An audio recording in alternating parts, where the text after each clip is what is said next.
Listo. Ya. Eh, bueno, primero que todo, buenos días a todos. Espero que estén bien y hayan tenido una buena semana. El día de hoy vamos a continuar con el estudio del libro Ezequiel, ¿ya? Capítulo número 7, ¿ok? Y hoy día vamos a terminar el capítulo 7. Los versículos 23 al 27 son los últimos de este capítulo, ¿ya? Así que bueno, eh, como siempre, da un poco de contexto, ¿verdad? Del libro de Ezequiel, ¿ya? Tanto como el libro de Jeremías. Son dos libros de profetas cuyos nombres son Ezequiel y Jeremías, valga la redundancia, que escribieron en una época bien mala, ¿ya? Una época donde la gente se había completamente abandonado los principios de Dios, ¿ya? Eh, Parecía así como a la época de Noé, ¿ya? Y también parecía al tema de los días de Lot, ¿ya? Nada más que esto estaba circunscrito en una relación de Dios con Israel, que era un país en particular, ¿verdad? La diferencia fundamental que hay con lo que uno podría esperar, por ejemplo, en el fin del mundo, cuando el Señor venga por segunda vez, va a ser que la relación va a ser entre Dios y el mundo, es una relación mucho más global, ¿verdad? Pero acá, tanto Ezequiel como Jeremías le escribieron a los israelitas, que era el pueblo que tenía el pacto con Dios, ¿cierto? Porque ellos habían completamente abandonado los caminos del Señor, ¿ya? Ahora, debido a eso, estos libros, Ezequiel y Jeremías, son libros que hablan de castigo, ¿ya? Ustedes pueden tomar el libro y hojearlo, ¿ya? Y si ustedes se paran en algún capítulo, muy probablemente van a encontrarse con palabras de castigo y de juicio, ¿ya? Ahora yo le explicaba, creo que le he explicado todas las semanas que hemos estudiado este capítulo 7, ¿verdad? Incluso antes también en los estudios que hacemos los días jueves de Jeremías, le explicaba que cuando uno toma estos libros y no ha leído otros libros o ha leído poco la Biblia, ya y lee algo como lo que está acá en estos versículos, ¿ya? Uno puede llegar a conclusiones un poco equivocadas, ¿verdad? Dando a entender de respecto al carácter de Dios. Mucha gente dice que Dios es un Dios castigador, ¿verdad? Ahora yo pienso que eso lo dicen porque no conocen a Dios, evidentemente, ¿ya? Pero, y hay una cosa particular que no conocen, que es el concepto de justicia, y yo le he hablado también muchas veces del concepto de justicia, que es necesario entenderlo para poder comprender por qué Dios habla de castigo, ¿ya? Y la justicia, como se define, ¿verdad? Tanto bíblicamente como en la ley normal, es dar a cada quien lo que merece, ¿ya? Voy a repetirlo, dar a cada quien lo que merece, ¿ya? Entonces, la justicia, hay una parte de la justicia que implica un castigo. Yo le explicaba la otra vez que si ustedes buscan en internet ahora o más rato, ¿ya? La justicia y ponen justicia y ponen, se van a Google, colocan justicia y se van a la parte de imágenes, ustedes van a encontrar una mujer, ¿cierto? Que tiene una balanza en la mano izquierda, una espada en la mano derecha y una venda en los ojos, ¿ok? Y así se representa la justicia, humanamente hablando, ¿ya?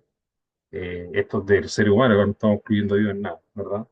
Y eso son varios conceptos que son conceptos correctos, ¿verdad? La primera, por ejemplo, tiene una balanza, ¿ok?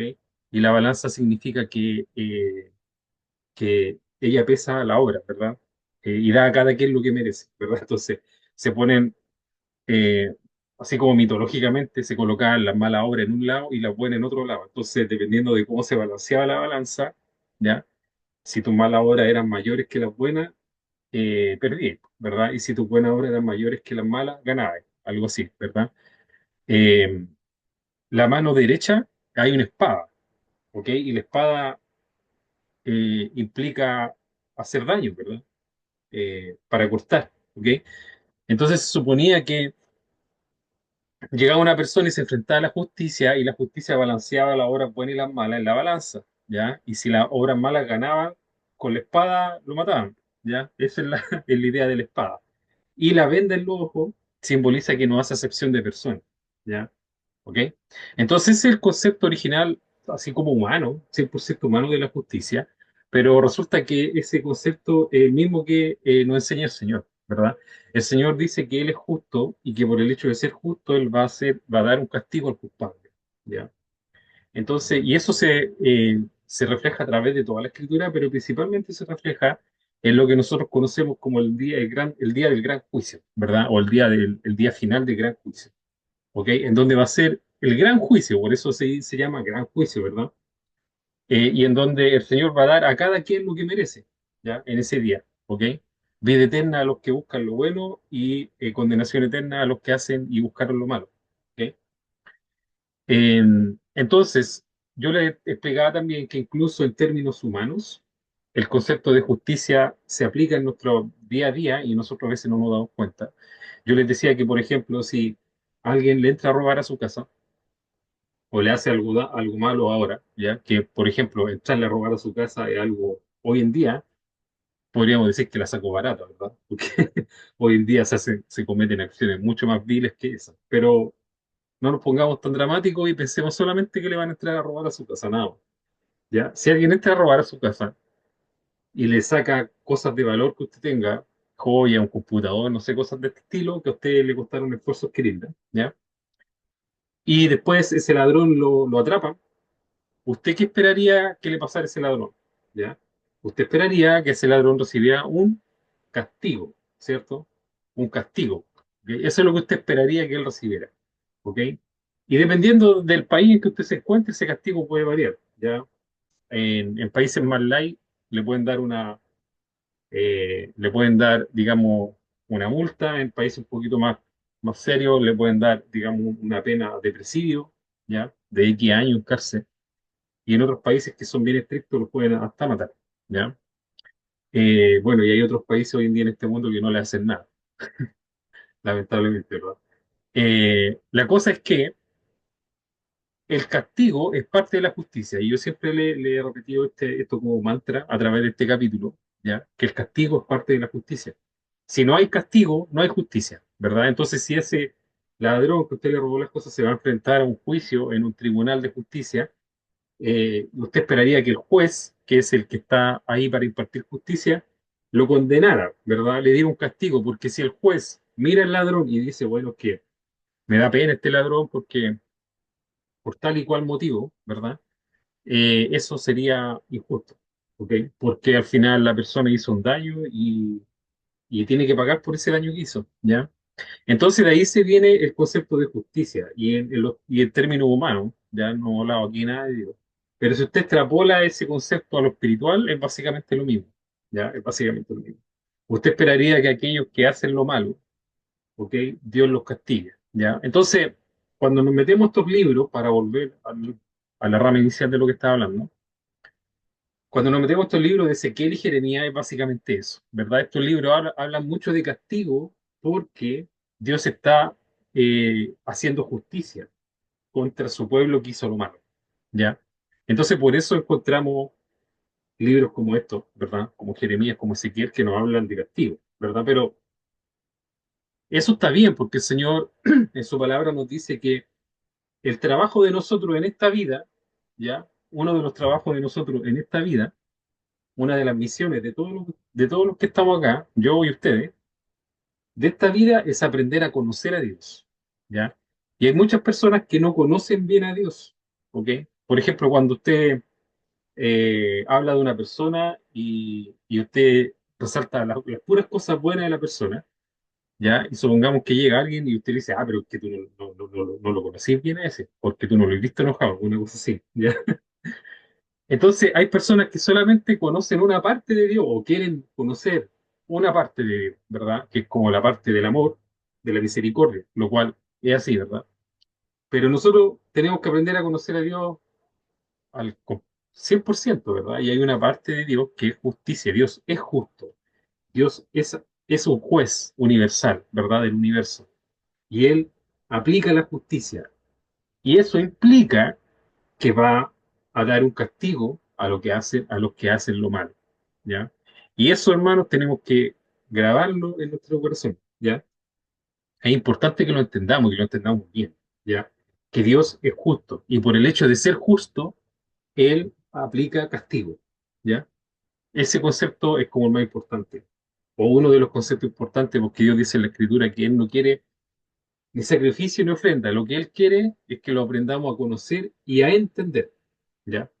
Conocer y entender, ¿ok? Entonces, cuando Dios aplica un castigo, nosotros no deberíamos pensar que a Dios le gusta aplicar un castigo porque es malo, ¿verdad? Deberíamos pensar que Dios castiga o está aplicando un castigo porque es justo, ¿ya? Porque Dios es justicia, por eso, ¿ya? Por eso está aplicando un castigo, así como el juez de un tribunal de justicia humano aplicaría un castigo sobre alguien que hizo lo malo de la misma, porque es justo ese juez, porque aplica la ley y para eso está, ¿verdad? Para que aplique la ley, ¿ya? De la misma forma deberíamos pensar, o el mismo razonamiento deberíamos hacer cuando Dios, ¿verdad? Castiga a alguien o una nación. Nosotros no deberíamos pensar que lo hace porque es malo, sino que deberíamos pensar que lo hace porque es justo, porque le aplica la ley, ¿verdad? Lo cual es un concepto universal, ¿ya? Bueno, dicho eso, ya ahí siempre hago esta introducción. Siempre que hemos hablado de este capítulo, vamos a hablar de este capítulo, ¿verdad? Y este capítulo, el 7 habla, bueno, abajo dice análisis capítulo 7 el fin, bueno, y el fin porque habla de que aquí básicamente Dios está haciendo un juicio transversal sobre su pueblo y sobre Jerusalén, ¿verdad? Entendiendo, obviamente, que, acuérdense que cuando hablábamos de Jeremías, entendíamos que Dios iba a traer los ejércitos de Babilonia hacia Israel, ¿verdad? Para que destruyeran básicamente todo, ¿verdad?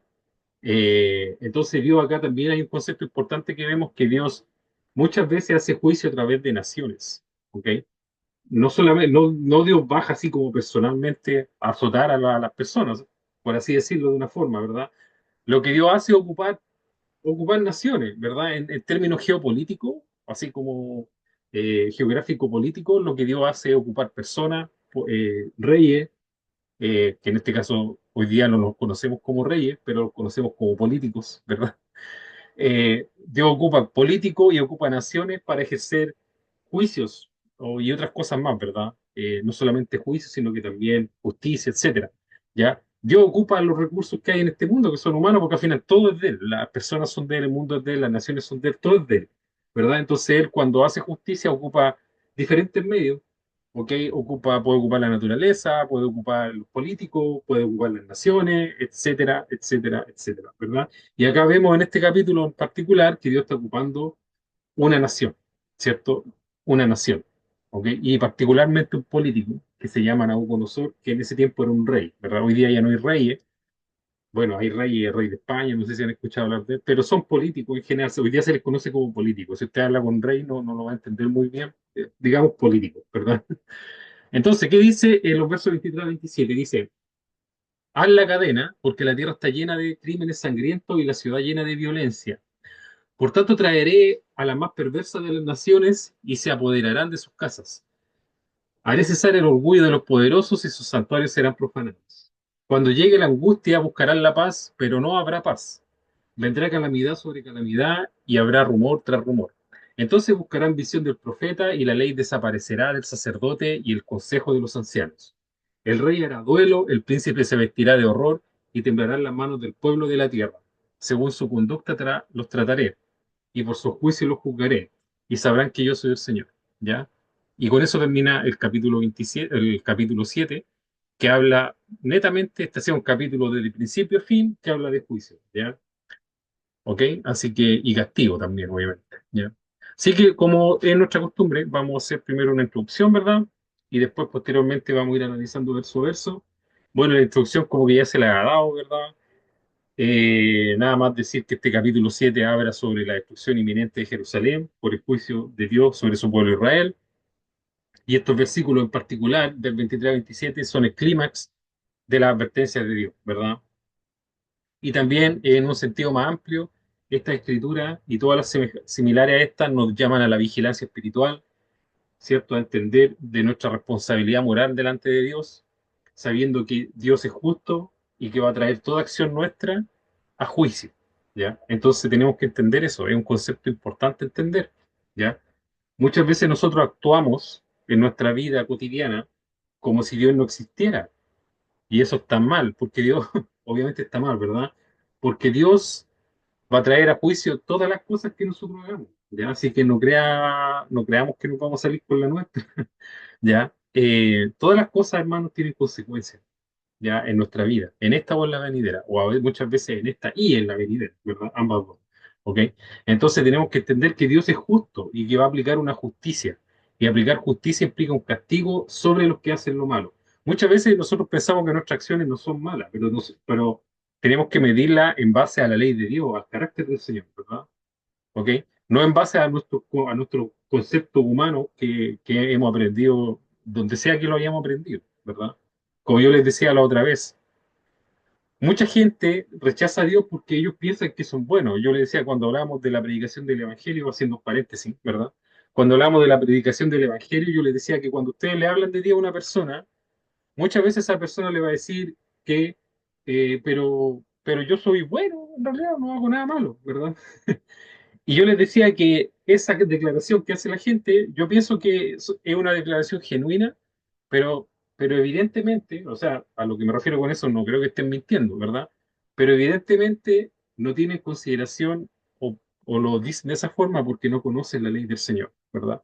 Y nosotros ya hemos estado hablando en la segunda hora de lo que es la ley del Señor. Por dar un ejemplo, cuando el Señor decía, de cierto os digo que el que codició a una mujer en su corazón ya adulteró con ella. ¿Ok? O el que codició a una mujer, a la mujer del prójimo y adulteró con ella en su corazón, ¿verdad? Entonces eso nosotros jamás lo hemos considerado, las personas no lo consideran como un pecado, pero para Dios es un pecado, ¿verdad?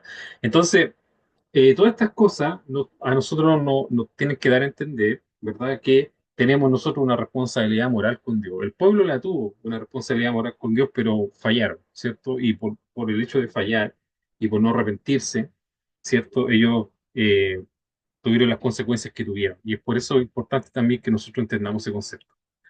¿Ok? De vuelta al capítulo 7, ¿ya?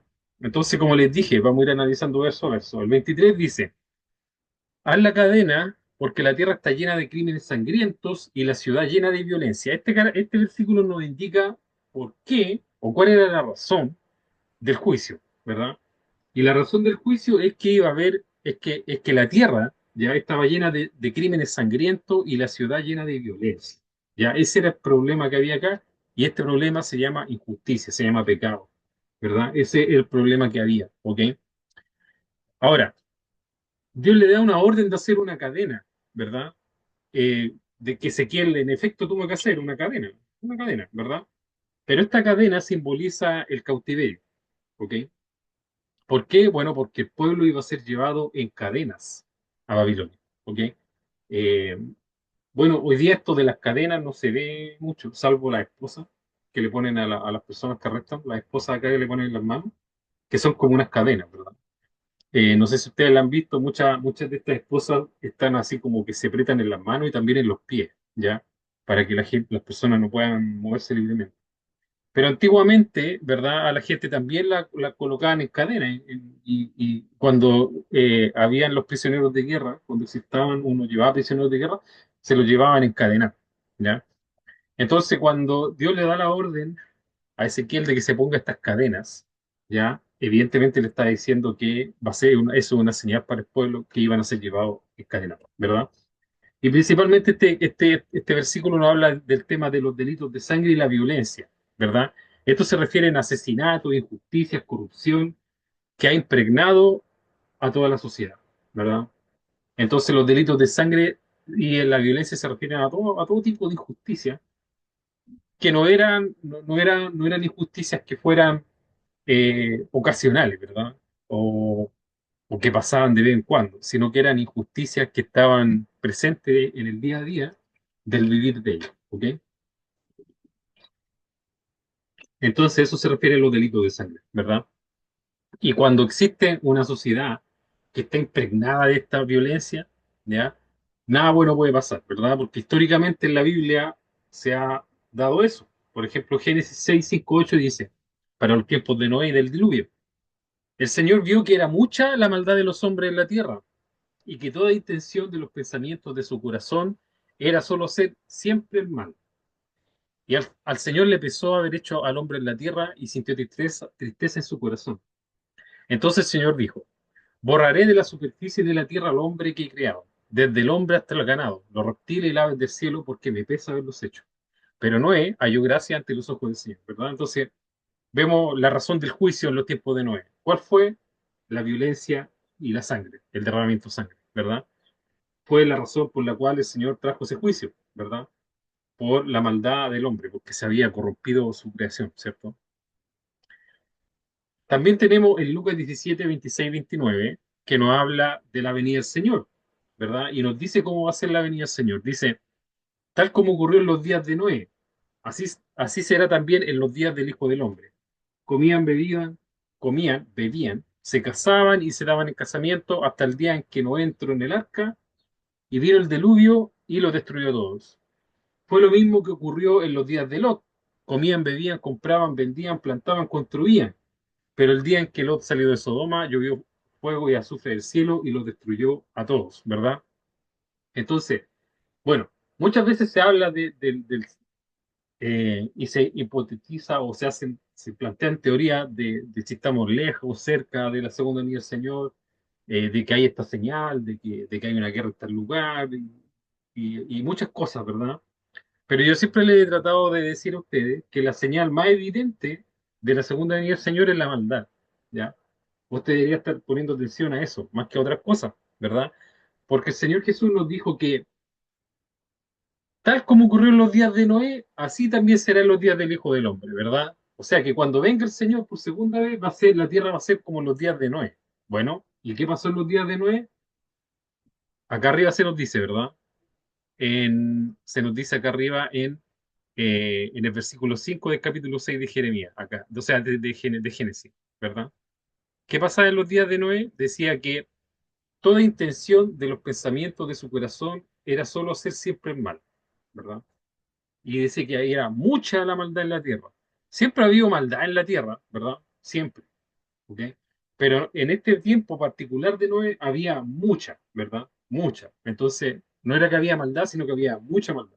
Y una cosa es que haya maldad y otra es que haya mucha maldad, ¿verdad? Y también se nos dice que los pensamientos del corazón era solo ser siempre el mal. Entonces vemos una sociedad moralmente corrupta desde arriba abajo, ¿ya? ¿Ok? Entonces, esa es la señal de la segunda venida del Hijo del Hombre, ¿verdad? ¿Ok? Y también que la gente estaba completamente inmiscuida en su asunto y no atenta a nada de lo que pasaba alrededor de ella. La Escritura dice que en los tiempos de Noé comían, bebían, se casaban y se daban en casamiento. Estas cosas, comer, beber, casarse y darse el casamiento, no son malas en sí mismas, ¿ya? No son cosas malas. Fíjese, en los días de Lot, ellos dicen que comían, bebían, compraban, vendían, plantaban, construían. Estas cosas de acá abajo tampoco son malas en sí mismas, ¿ya? El Señor nos está alegando aquí, o no nos está advirtiendo que no hay que comer, no hay que beber ni casarse, o que no hay que comprar, vender, plantar o construir, que es comerciar o trabajar, ¿verdad? El Señor no está diciendo eso. Lo que está diciendo es que la gente solo se dedicaba a eso, ¿ya? Ese era el fin de su vida, ¿ya? Ese era el propósito de su vida, nada más, ¿ok? Entonces, ese era el problema también, ¿verdad? Que la gente se había olvidado completamente de Dios y se dedicaban solamente a hacer cosas que en realidad, como yo les decía en el estudio de día jueves, que el último estudio que hicimos, no son malas en sí mismas, ¿verdad? Pero si solamente te dedicas a eso y no te acuerdas absolutamente nada más de Dios, pasan a ser un problema, ¿verdad? Entonces, bueno, para resumir este versículo, ¿verdad? La escritura nos enseña en términos generales que cuando se multiplica la violencia y se multiplica, ¿verdad?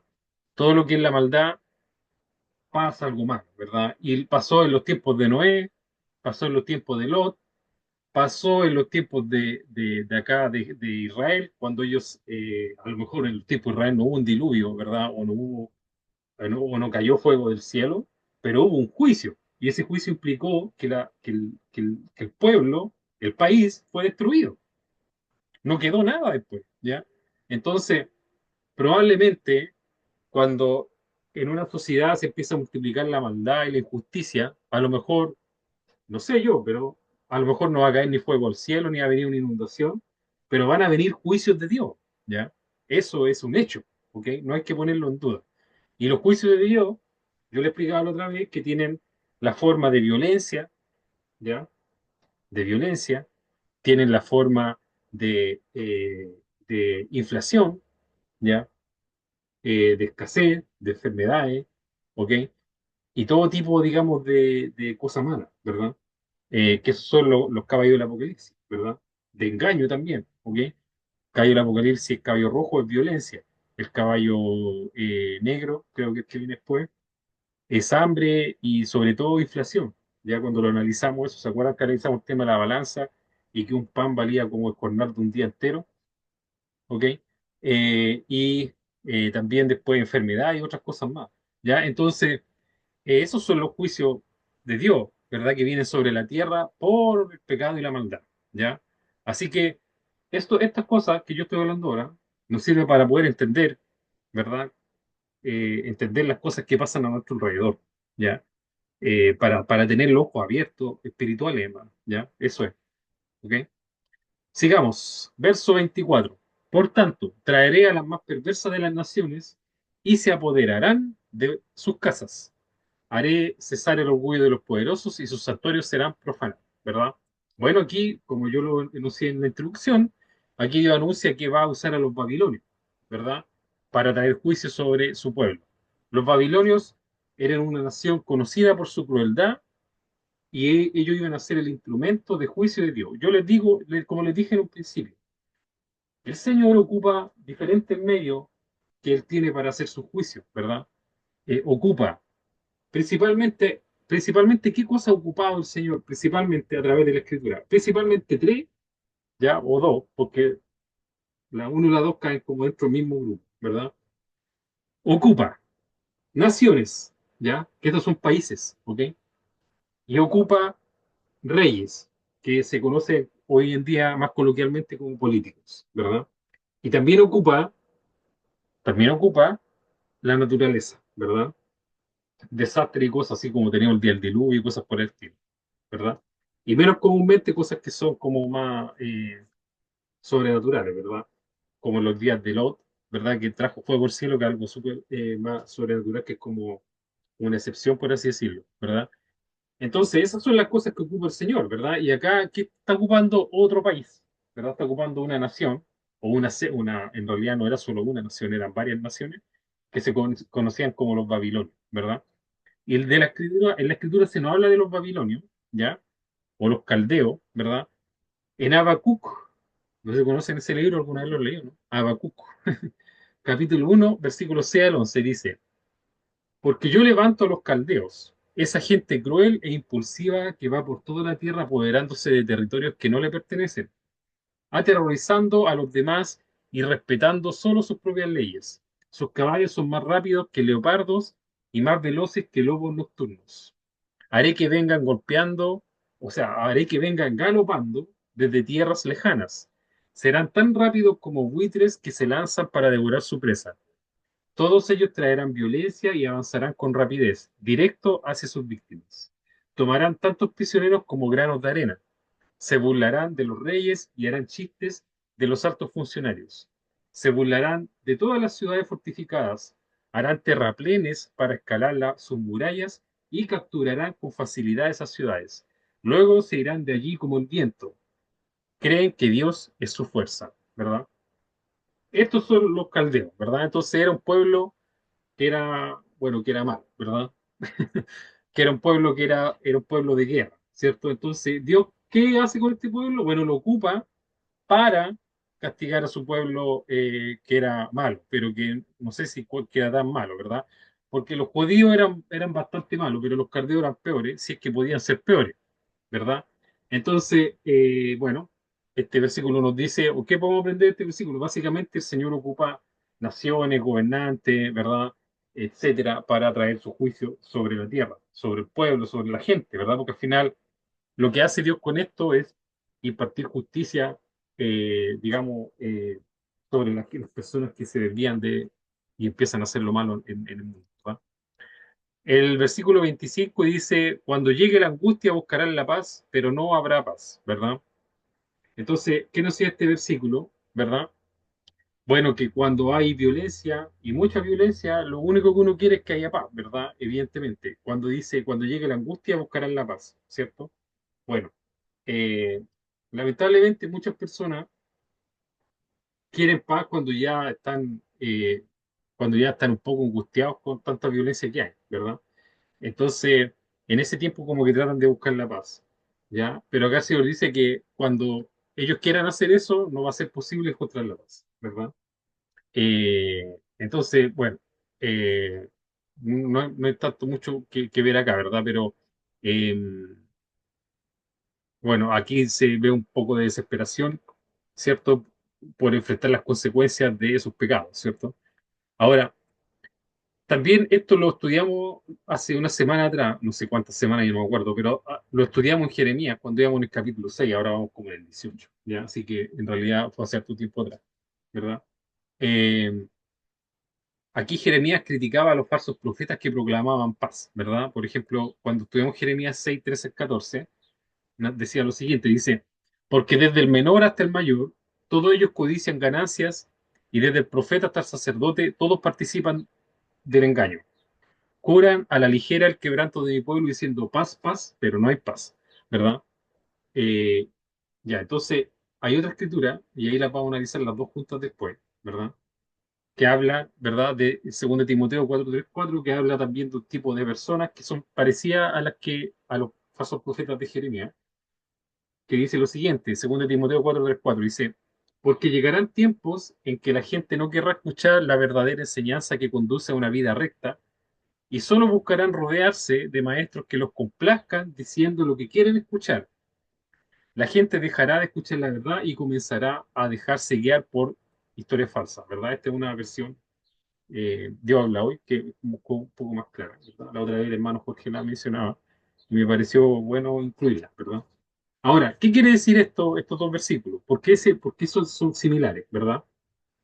Son similares porque en los tiempos de Jeremías, acuérdense que siempre le he dicho que Jeremías es paralelo a Ezequiel, son más justitos, entonces siempre que hablamos de Jeremías y Ezequiel estamos hablando como de lo mismo, del mismo contexto histórico, ¿verdad? Jeremías denunciaba a los profetas diciendo que los profetas decían paz, paz, pero no hay paz. ¿Ya? ¿Qué quiere decir eso? Que los profetas como que le decían al pueblo lo que el pueblo quería escuchar. ¿Ya? ¿Y qué les decían al pueblo? Bueno, les decían, bueno, ¿saben qué? No importa que ustedes hagan todas estas cosas porque Dios los va a perdonar, Dios nos va a salvar de los babilonios, no va a pasar nada, ¿verdad? O sea, les decían, hay paz, ¿verdad? Hay paz, ¿ok? Pero Jeremías les decía que eso era mentira, que no había paz, ¿verdad? Y que tenían que arrepentirse, tenían que cambiar de actitud, porque si ellos seguían por los caminos que estaban transitando, iban a encontrar el mal, ¿verdad? Iba Dios a traerles juicio. Y los falsos profetas que decían todo lo contrario. Entonces, si usted era una persona que vivía en Jerusalén en el tiempo que Jeremías estaba hablando, y por un lado escuchaba a unas personas que les decía, que les decía a usted, no te preocupes porque Dios no, nos va a librar de los babilonios, nos va a librar de todas estas cosas, sabiendo usted de toda la maldad que se hacía, ¿verdad? Y por el otro lado usted tenía a Jeremías, que estaba solo a todo esto, ¿verdad? Y que todos lo trataban así como mal, ¿verdad? También se nos dice eso, que era odiado de todo el pueblo, ¿verdad? Y de los reyes y todo, ¿verdad? Por otro lado tenía usted a Jeremías que le decía, oye, tenés que arrepentirte porque si no te arrepentís y dejáis de hacer todas las abominaciones que estás haciendo, Dios va a traer juicio a este lugar y todos van a ser destruidos, van a ser llevados prisioneros. Entonces, ¿qué mensaje era el más mejor, por así decir, a su oído? La gente prefería al que le decía lo que querían escuchar nomás, porque ellos no querían dejar de hacer las cosas malas que estaban haciendo, ¿cierto? Y de eso mismo nos habla Timoteo. Dice Timoteo que va a llegar un tiempo en que la gente no va a querer escuchar la verdadera enseñanza que conduce a una vida recta. ¿Por qué? Porque la verdadera enseñanza que conduce a una vida recta implica que usted está haciendo algo malo y que tiene que dejar de hacerlo, ¿verdad? Para que viva una vida recta. Que su comportamiento no está bien delante del ojo de Dios. Entonces, dice Timoteo que no van a querer escuchar a esas personas y que buscarán rodearse de maestros que los complazcan diciendo lo que quieren escuchar. Gente que les va a decir, no, si, dale nomás si estáis re bien, dale nomás, dale, si estáis bien, dale, sigue nomás así, ¿verdad? Esa gente van a querer escuchar, ¿verdad? Entonces, que la gente va a dejar de escuchar la verdad y se va a guiar por historias falsas, ¿verdad? Hay otras versiones que dicen que van a tener comezón de oír, probablemente la versión que tiene usted en su mano, si es que es Valera 1960, dice que van a tener comezón de oído. O sea que le van a picar los oídos, no van a poder tolerar la verdad, ¿verdad? Porque tolerar la verdad implica que usted está haciendo algo malo y reconocer eso, ¿verdad? Y es que hay que reconocer, es que hay que tener un corazón humilde y humillarse delante de Dios para tener esa actitud, ¿ya? Si usted está haciendo algo malo, ¿verdad? Y si usted reconoce delante de Dios que está haciendo algo malo y dice, Señor, me arrepiento, eso es una actitud humilde, ¿ya? Y está bien eso, es súper loable, ¿verdad? Pero mucha gente no se quiere humillar delante de Dios, lamentablemente, ¿verdad? Quiere seguir con su vida, a pesar de la advertencia, ¿cierto? Entonces, eh, básicamente este versículo del verso 25 de Jeremías nos habla algo así, en el sentido de que, bueno, de que la gente buscará la paz, pero no habrá paz, en el sentido de que tratarán de que sus cosas sean rectas, pero en realidad no lo son, ¿verdad? Ahora, para finalizar, este versículo, ¿verdad?, de Timoteo, resalta la tendencia de las personas a buscar maestros que le digan lo que quieren oír, que entre paréntesis es paz, ¿verdad? En lo que quieren oír, entre paréntesis es paz. En lugar de soportar la sana enseñanza, o lo que deberían oír, ¿verdad?, que es que no hay paz, ¿ok? Esto es, como yo le expliqué, cuando alguien hace algo que no está bien, ¿verdad? Eso es una cosa que él tiene que cambiar o que ella tiene que cambiar, ¿verdad? Pero la gente a veces lamentablemente no quiere escuchar eso. Y también hay otra escritura, en Primera Tesalonicenses 5, 2, 3, que habla un poco básicamente de lo mismo, pero esto se refiere a la segunda venida del Señor. Dice, pues ustedes mismos saben perfectamente que el día del Señor vendrá, así como ladrón en la noche, que cuando estén diciendo paz y seguridad, entonces la destrucción vendrá sobre ellos repentinamente como dolores de parto a una mujer que está encinta y no escaparán. Lo mismo que pasó en los tiempos de Ezequiel y de Jeremías, lo mismo también va a pasar, ¿verdad? En los tiempos del final, ¿verdad? En el sentido de que querrán, van a estar esperando la gente, no, si hay paz, pero no va a haber paz, ¿verdad? ¿Y por qué la gente piensa que hay paz cuando no hay paz? Es porque se autoengañan, pensando que lo que ellos hacen o lo que la sociedad hace, ¿verdad?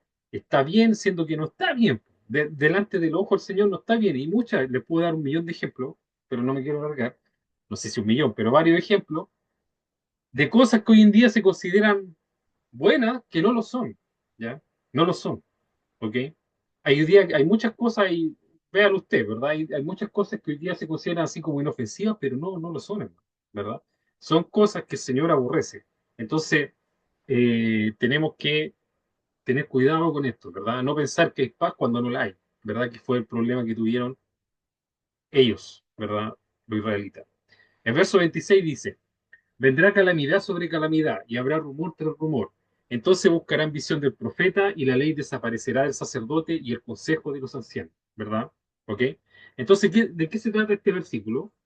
Bueno, asustados por la destrucción y confundidos por el rumor, algunos de ellos finalmente van a buscar a Dios en ese día del juicio, pero no habrá nada, ¿verdad? Hay un himno que uno canta, o que nosotros cantamos o cantamos, no sé si ya lo cantamos, creo que alguna vez lo cantamos, ¿verdad? Que habla no me acuerdo bien, pero habla de la puerta, de que la puerta está abierta y que mientras está abierta uno tiene que entrar.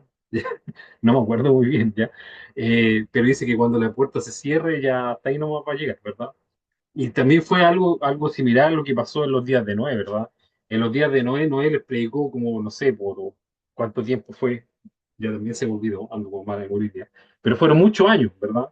Que Noé les predicó, pero cuando ya la puerta del arca se cerró, que no la cerró Noé, la cerró el Señor, ¿verdad?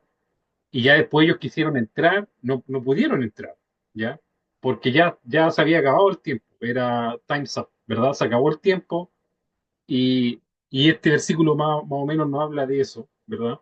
Uno está tratando de decir eso, ¿verdad? Que hay un día para el arrepentimiento, hay un día para el arrepentimiento, pero va a llegar un día que ya no va a ser un día de arrepentimiento, va a ser día de juicio. Y cuando ya en ese momento nos queramos arrepentir, ya va a ser muy tarde, ¿verdad? ¿Ok?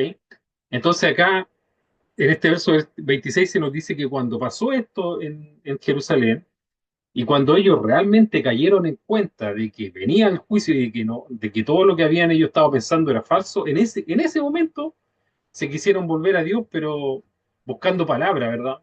Buscando al profeta, buscando la ley, buscando a Dios, pero no encontraron nada, ¿verdad? Eh, ¿Ok? Entonces esto resalta cómo el juicio divino también implica un retiro de la palabra profética y de la dirección espiritual, ¿verdad? Cuando vienen estos juicios, generalmente hay un retiro de la palabra. Se retira a Dios y tú no lo pillas por ningún lado. Y eso el Señor lo advierte en esta palabra que está acá en Proverbios capítulo 1, versículos 22 al 33. Dice lo siguiente, dice, ¿hasta cuándo ignorantes seguirán amando la torpeza? ¿Hasta cuándo los burlones seguirán felices de hacer tonterías? ¿Hasta cuándo los brutos seguirán odiando el saber? Hagan caso a mi corrección y yo derramaré mi espíritu sobre ustedes, les daré a conocer mis pensamientos. Yo los llamé, pero ustedes no me atendieron. Les ofrecí mi mano, pero no me hicieron caso. Ustedes rechazaron mis consejos, se negaron a aceptar mi corrección. Por eso también yo me reiré de ustedes cuando les lleguen las dificultades, disfrutaré viéndolos todos atemorizados. Cuando les llegue como una tormenta lo que tanto temen, y la desgracia los agarre como un torbellino. Entonces me llamarán, pero yo no responderé. Me buscarán al amanecer, pero no me encontrarán porque odiaron el conocimiento, se negaron a respetar al Señor. No quisieron escuchar mis consejos y no hicieron caso a mis correcciones. Así que tendrán que comer del fruto de sus acciones y quedar hartos de sus propias maquinaciones. Los tontos mueren porque se niegan a seguir la sabiduría. Los ricos son felices siguiendo su forma insensata de obrar y eso los destruye. Los destruye. En cambio, el que me obedece vivirá tranquilo, seguro y sin temer ninguna desgracia. ¿Verdad? Esto es lo que habla el libro de Proverbios, capítulo 1, dando a entenderse, ¿cierto?, que cuando el Señor nos da la mano, ¿cierto?, nos quiere corregir, nos da tiempo, ¿cierto? Y uno constantemente lo rechaza, constantemente lo rechaza, constantemente lo rechaza, ¿verdad? Chita, después llega un tiempo que se os dice, ya, listo, se retira, evidentemente, y cuando viene el tiempo malo, ¿verdad? Cuando viene la prueba, cuando viene el torbellino, como dice ahí, ¿verdad? Cuando viene lo que uno teme, ¿cierto? Eh, la desgracia nos agarra y ya después no hay vuelta atrás, ¿verdad? ¿Ok? Y esto es parte del juicio del Señor, ¿cierto? Es parte del juicio del Señor. El juicio del Señor implica retirarse, no atender a la plegaria, ¿cierto? No atender a la plegaria. ¿Ok? Ese es el juicio del Señor. Una parte del juicio del Señor es no atender a la plegaria, ¿cierto?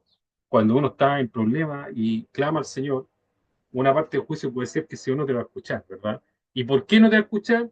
Bueno, porque cuando el Señor te llamó, tú no lo quisiste escuchar, ¿cierto? Aquí dice el verso 25, yo los llamé, pero ustedes no me atendieron. O sea, el 24. Yo los llamé, pero ustedes no me atendieron. Les ofrecí mi mano, pero no me hicieron caso. Ustedes rechazaron mis consejos, se negaron a aceptar mi corrección, ¿verdad? Eso es lo que hizo. Por eso, después cuando ustedes quieran, yo no los voy a atender, ¿verdad?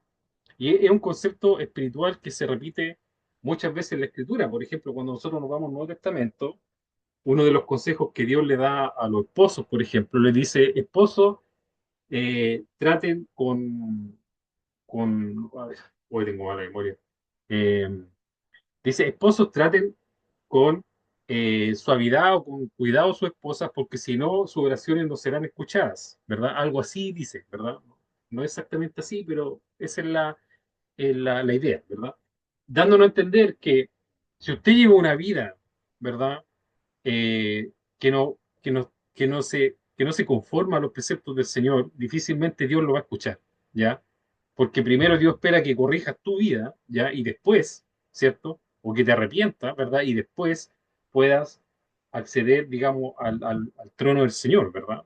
Y es un concepto que es transversal y que se repite, ¿verdad? Y acá lo tenemos en el verso 26 de este libro de Ezequiel, ¿verdad? Del capítulo 7 donde nos habla de que las personas ya después cuando terminan volviéndose al Señor ya es tarde, ¿verdad? Buscan al profeta, buscan la ley de Dios, buscan el Señor, buscan el consejo de Dios, pero ya es tarde, ¿verdad? Es tarde, lamentablemente es tarde, ¿cierto? Y bueno, es lamentable que sea así, ¿cierto? Pero nosotros estamos leyendo esto y estamos acá hoy día para entender estas cosas y para aprenderlas. Entonces, no nos tiene que pasar lo mismo, ¿verdad? Tenemos que ser más receptivos al llamado del Señor, tenemos que ser más receptivos a la palabra de Dios, ¿verdad? Y humillarnos delante de Dios cuando todavía estamos a tiempo, ¿verdad? Por eso la Escritura dice que hoy es el día de salvación, ¿verdad? Hoy, no mañana, no hoy. He dado a entender que si está a tiempo de ponerte a saldo con el Señor, hazlo ahora, ahora, ahora, no mañana, ahora, ¿cierto? Porque mañana puede ser muy tarde, ¿cierto? Uno no conoce las vueltas de la vida. Finalmente, el verso 27 dice, el rey hará duelo, el príncipe se vestirá de horror y temblarán sus manos del pueblo de la tierra. Según su conducta los trataré y por su juicio los juzgaré y sabrán que yo soy el Señor, ¿verdad? Bueno, y este es el versículo que termina este capítulo dando a entender que el juicio, ¿cierto?, va a afectar a todos los niveles de la sociedad, de los reyes, los príncipes y el pueblo común. Todo, transversal, de arriba a abajo, ¿verdad? En la escala social, ¿cierto? No va a haber nadie que estará exento de este juicio. Jeremías 6.3 nos dice, evidentemente, ¿por qué esto, verdad? Esto es así porque desde el menor hasta el mayor, todos ellos codician ganancias, y desde el profeta hasta el sacerdote, todos practican el engaño, ¿verdad? Jeremías decía esto, decía de que todo el pueblo estaba corrompido, ¿verdad? De hecho, hay una parte de Jeremías que la estudiamos hace tiempo atrás, ¿verdad? Que es bien particular y que el Señor le dice a Jeremías, anda, anda a la plaza, así como a la plaza eran como los lugares donde se juntaba toda la gente. En ese tiempo, bueno, todavía es así en algunos lugares, ¿ya? Eh, y dice, anda a la plaza, date una vuelta y encuentra a alguien que busque al Señor. Si encuentras uno, le dice Dios, si encuentras a uno, ¿verdad? Yo no voy a castigar a este pueblo. Le dice Dios a Jeremías, algo así le dice, ¿verdad? Entonces, dándole a entender a Jeremías que no hay nadie que busque a Dios, ¿ya? Y que debido a eso viene el juicio, ¿verdad? Porque Dios le dice a Jeremías, anda y date una vuelta, anda a dar voces, le dice, a las plazas, a los lugares, y encuentra a uno que busque la sabiduría, a uno que busque al Señor. Y no había ninguno que buscara la sabiduría, ni ninguno que buscara a Dios, ¿verdad? Y por eso Jeremías 6.13 dice que desde el menor hasta el mayor, refiriéndose no a la edad, porque uno puede pensar que puede ser la edad, ¿verdad? Yo pienso de que aquí se refiere más bien como al estatus social, ¿verdad? Desde el menor hasta el mayor, o sea, desde el más humilde hasta el más adinerado, por así decirlo, o hasta el rey, ¿verdad? Desde el más, desde el siervo hasta el rey, ¿verdad? Todos, desde el menor al mayor, todos son codiciosos, ¿verdad? En su forma, ¿cierto? Y desde el profeta hasta el sacerdote, o sea, dando a entender también una corrupción moral, incluso de las personas que no deberían estar corruptamente, de ser corruptas moralmente, ¿verdad? Que son los profetas y los sacerdotes, ¿cierto? Incluso los que proclaman a Dios, incluso ellos están practicando el engaño. Entonces, si incluso los sacerdotes y los profetas practican el engaño, ¿qué le queda al resto, verdad? Como dice ese dicho, ¿cierto? Entonces, el juicio era transversal y global porque básicamente toda la sociedad en este punto ya estaba corrompida, ¿cierto? Y termino con este versículo, ¿verdad? Que está, nos habla de la justicia del Señor, que está en el capítulo 2 de Romanos, versículos 4 al 11, que dice, tú desprecias la inagotable bondad, tolerancia y paciencia de Dios, sin darte cuenta de que es precisamente su bondad la que te está llevando a convertirte a Él. Pero tú, como eres terco y no has querido volverte a Dios, estás amontonando castigo sobre ti mismo para el día del castigo, cuando Dios se manifestará para dictar su justa sentencia y pagar a cada uno conforme a lo que haya hecho. Dará vida eterna a quienes, buscando gloria, honor e inmortalidad, perseveraron en hacer lo bueno, pero castigará con enojo a los rebeldes, es decir, a los que están en contra de la verdad y a favor de la maldad. Habrá sufrimiento y angustia para todos los que hacen lo malo, para los judíos en primer lugar, pero también para los que no lo son. En cambio, Dios dará gloria, honor, paz a todos los que hacen lo bueno, a los judíos en primer lugar, pero también a los que no lo son, porque Dios juzga imparcialmente, ¿verdad? Entonces, Dios retribuirá al pueblo conforme a sus propios caminos, lo que demuestra su justicia, ¿verdad? Y terminamos con este versículo, o con este pensamiento, el capítulo 7 que habla solamente de justicia y de castigo, ¿verdad? Dando a entender que Dios es un Dios justo, como yo les decía en la introducción y como se lo he dicho a través de todo este capítulo. Dios es un Dios justo y por lo tanto, Él va a dar a cada quien lo que merece, ¿verdad? Y el libro de Romanos es claro en esto, ya no hay que perderse. Dios dice que va a dar vida eterna a quienes preserva- preservaron en hacer lo bueno, ¿ya? Pero va a castigar con enojo a los rebeldes, es decir, a los que están en contra de la verdad y a favor de la maldad, ¿ya? ¿Ok? Entonces, y dice que eso va a ser transversal, no va a importar si tú eres judío, no judío, si eres hombre, si eres mujer, si eres rico, si eres pobre. Aquí no hay acepción de personas para con Dios, como dice el versículo 11, ¿verdad? Así como la justicia, como esta imagen humana de la justicia que es esta mujer con una espada y una balanza, ¿verdad? Así como esa justicia es ciega, ¿ya? Representando que no hace acepción de personas, Dios tiene la misma característica. La justicia de Dios es imparcial, ¿ya? Dios juzga, o sea, imparcialmente. No va a importar esas cosas el día del juicio, ¿verdad? Lo único que va a importar es si tú o si nosotros, ¿verdad? Buscamos, hicimos lo bueno o no, ¿ya? Si nosotros hicimos lo bueno, si buscamos hacer lo bueno, si durante toda nuestra vida nos esforzamos por hacer lo bueno, porque hacer lo bueno implica esforzarse, ¿verdad? Hacer lo bueno implica esforzarse. Por eso Dios habló del camino ancho y del camino delgado, ¿verdad? Del camino angosto, ¿verdad? El camino que lleva a la vida eterna, hermano, no es un camino ancho, dando a entender que es un camino así como relajado, donde todos caminan. No, es un camino angosto. Porque hacer lo bueno implica ir contra nuestra propia naturaleza, muchas veces, de querer hacer lo malo, ¿verdad? Porque nuestra naturaleza, hermano, como somos una naturaleza caída desde Adán y Eva, nuestra naturaleza implica hacer lo malo, ¿verdad? Y la pregunta es, ¿por qué es así, verdad? Por el pecado que hay en nosotros, como decía Romano, ¿verdad? Porque yo quiero hacer el bien, pero no hago el bien que quiero, sino el mal que no quiero, eso hago, decía Pablo, ¿verdad? Lo voy a repetir. Yo no hago el bien que quiero, sino el mal que no quiero, eso hago. O sea, yo sé lo que es bueno, dicho de manera más simple, yo sé lo que es bueno, pero no hago lo bueno, sino que hago lo malo. Ahora, ¿por qué hago lo malo? No sé por qué hago lo malo, pero lo hago, ¿verdad? Hago lo malo porque mi ser me lleva a hacer lo malo, ¿verdad? Porque somos personas que estamos corrompidas, ¿verdad? Desde Adán, desde Adán y Eva, ¿verdad? Por eso la Escritura dice que somos esclavos del pecado, ¿verdad?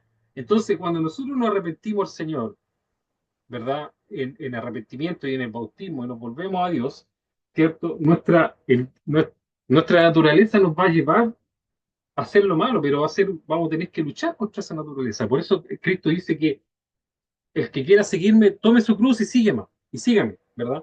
La cruz es pesada, ¿verdad? No es algo así como piola de llevar, es como una mochila pesada. Uno la tiene que llevar y arrastrar, uno va a caerse, va a parar, va a seguir, pero usted tiene que esforzarse por hacer lo bueno, ¿verdad? Entonces Dios dice que aquellos que hagan eso, ¿verdad? Que busquen hacer lo bueno, ¿ok? Que se esfuercen en hacer lo bueno, Dios lo va a premiar con la vida eterna, ¿cierto? Ese va a ser el premio que Dios les va a dar por su esfuerzo. Pero aquellos que no, ¿verdad? Bueno, ya saben la respuesta, ¿verdad? Aquellos que hagan lo malo, ¿cierto? Y aquellos que como dice la escritura acá, ¿cierto? Eh, pero castigará con enojo a los rebeldes, ¿verdad? Es decir, a los que están en contra de la verdad y a favor de la maldad, ¿verdad? Entonces aquellos los va a castigar, ¿verdad? Con castigo eterno. Entonces, eh, ese es parte del carácter de Dios, esa es la justicia de Dios, ¿ya? Entonces tenemos que aprender a reconocer estas cosas, tenemos que aprender a conocer y a entender a Dios y saber que estas cosas son ciertas, ¿ya? Y que el Señor va a retribuir a cada quien conforme a lo que merece, ¿ya? Así que con eso terminamos capítulo 7. Espero que este capítulo, este estudio, tanto como este capítulo, ¿verdad? Haya sido de bendición para sus vidas. Espero que hayas podido aprender algo nuevo, ¿ya? Yo posteriormente voy a estar subiendo todo este capítulo 7 al canal de YouTube para que si es que pues lo quisieran volver a ver, lo puedan volver a ver, ¿ya? Así que eso, hermano.